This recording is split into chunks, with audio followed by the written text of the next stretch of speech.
নমস্কার, সবাইকে স্বাধীনতা দিবসের শুভেচ্ছা। এখন বাজে রাত 1টা। আমি এই খানিকক্ষণ আগে যে আমাদের মেয়েদের দখলে রাত যে ক্যাম্পেইনটা চলছে সেই মিছিল থেকে বাড়ি ফিরলাম। তো মিছিলে আজকে প্রচুর লোক। আমি দুটো জায়গায় গিয়েছিলাম, গোপালনগর এবং বনগাঁ। গোপালনগরেও লোক হয়েছে প্রচুর, আর বনগাঁয় তো কথাই নেই, প্রচুর লোক। তো এই ফেরার সময় যে পুরো ফাঁকা রাস্তা দিয়ে ফিরছিলাম, আমি ওখানে দাঁড়িয়ে বক্তৃতা একটা কথা বলেছিলাম যে আজকে যে আমরা রাত দখল করছি, সেই দখল করার রাতটাই আমরা কালকে আবার পাবো কিনা, কালকে রাত্রেবেলা আবার আমরা একটা মেয়ে এই একই রাস্তা ধরে ফিরতে পারবো কিনা, এটা আমি বলেছিলাম। কিন্তু ফেরার সময় মনে হচ্ছিল কাল তো দূরের কথা, আজকে রাতেই কি আমি একাই রাস্তাটা দিয়ে ফিরতে পারবো।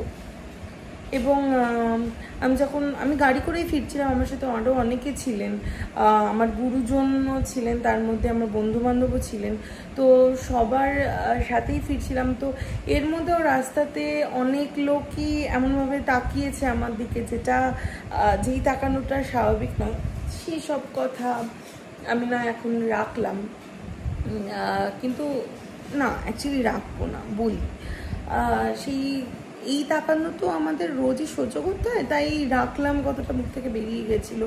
কিন্তু আজকে আমি নিজেই বলে এসেছি যে এরকম কিছু হলে আওয়াজ তোলো, সবাইকে বলো, সবাইকে সচেতন করার চেষ্টা করো।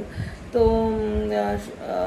আমি এটা বলতে চাই যে এই এত ক্যাম্পেইন, এত প্রোটেস্টের মাঝখানেও যখন এই লোকগুলোর সাহস পাচ্ছি ভাবে তো চোখ তুলে তাকানোর বা কিছু, তো তারা ফাঁকা সেমিনার হলে কেন সাহসটা পাবে না? মানে এই লোকগুলোর ঔদ্ধত্য আজকে কোন জায়গায় গিয়ে দাঁড়িয়েছে।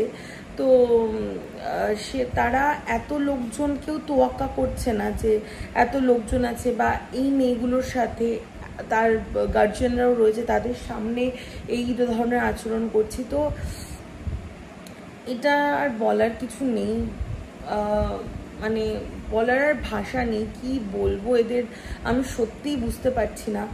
আজকে যে দিদি ভাইয়ের সাথে এত জঘন্য একটা ঘটনা ঘটে গেছে, তার জন্য আমরা এত প্রোটেস্ট করছি, তার বিচার চাইছি এবং আশা রাখছি আমাদের মাননীয় প্রতিনিধিদের কাছে যে তারা আমাদের দাবি পূরণ করবে, তারা আমাদের সমস্ত দাবি শুনবেন মন দিয়ে, এবং তারা আমাদের নিরাপত্তার জন্য যথাযথ ব্যবস্থা করবেন।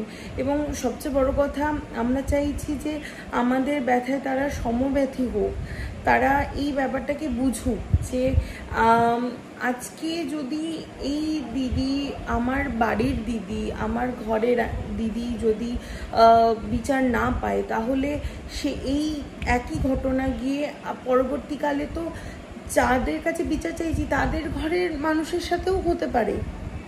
এ তো এমন নয় যে ওর সাথেই হবে বা এদের সাথে হবে না, সে হতে পারে। তাহলে তার কাছেও তো সেও তো তখন সেই একই কষ্টের মধ্যে দিয়ে সাফার করবে। আমি শুধু এটাই বলতে চাইছি, আমাদের সবার একই দাবি, এই যে ঘটনা ঘটেছে, এই ঘটনার পুনরাবৃত্তি যেন আর না হয়। প্রত্যেক বছর একটা করে প্রোটেস্ট হচ্ছে, কত কিছু বন্ধ হয়ে যাচ্ছে। এই কদিন ধরে যেমন হসপিটাল বন্ধ, কত লোকের শুশ্রূষা আটকে আছে, কত কিছু আটকে রয়েছে। এটা কি ঠিক? এটা তো ঠিক নয়, এটা তো স্বাভাবিক নয়। আমরা স্বাভাবিকভাবে বাঁচতে চাই, প্রত্যেকটা মানুষের অধিকার আছে স্বাভাবিকভাবে বাঁচার, এই চিকিৎসা পাওয়ার, কিন্তু এটা হচ্ছে না। এই কদিন এত বড় একটা ঘটনার জন্য এটা আটকে আছে। আমরা চাই যত তাড়াতাড়ি সম্ভব বিচার দেওয়া হোক, যারা দোষী তাদের দৃষ্টান্তমূলক শাস্তি দেওয়া হোক, এবং দৃষ্টান্তমূলক শাস্তি এমন হবে যে পরের বার যে কোনো এই ধরনের নরপিশাচ এই ধরনের কাজ করতে গেলে তাদের হাত কাঁপবে, তাদের শরীর কাঁপবে, যে এটা করা যায় না। তারা বুঝতে পারবে যে এটা করলে এটা হবে, এই নরক যন্ত্রণা আমাকেও ভোগ করতে হবে। ওই দিদির গায়ে যতগুলো দাগ, যতগুলো ক্ষত তারা সৃষ্টি করেছে, তাদের গায়ে ততগুলো ক্ষত সৃষ্টি করা হোক, আমি এটা চাইছি। তো আজকে 15ই আগস্ট, আমি আজকে না মুখ থেকে বের করতে পারছি না ভারত মাতা কি জয়, কারণ ভারত মাতার জয় শুধু এটা মুখের কথা হয়েই থেকে যাচ্ছে।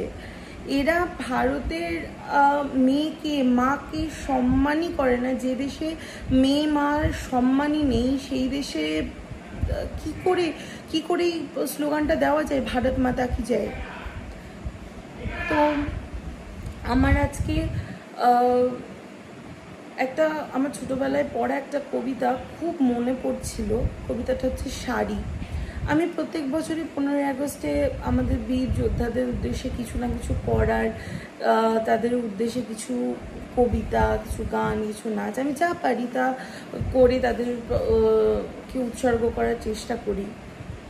আজকে আমি তাদেরকে এই কবিতাটা উৎসর্গ করতে চাই এবং জানাতে চাই তাদের এই কষ্টের অর্জন করার স্বাধীনতা, যে স্বাধীনতা তারা সবাইকে দিয়েছে, সেই স্বাধীনতার ভাগ আমরা মেয়েরা কি করে পাচ্ছি বা আদৌ পাচ্ছি কিনা।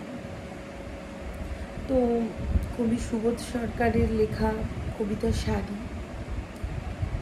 বিয়েতে 51টা শাড়ি পেয়েছিল মেয়েটা, অষ্টমঙ্গলায় ফিরে এসে আরও 6টা।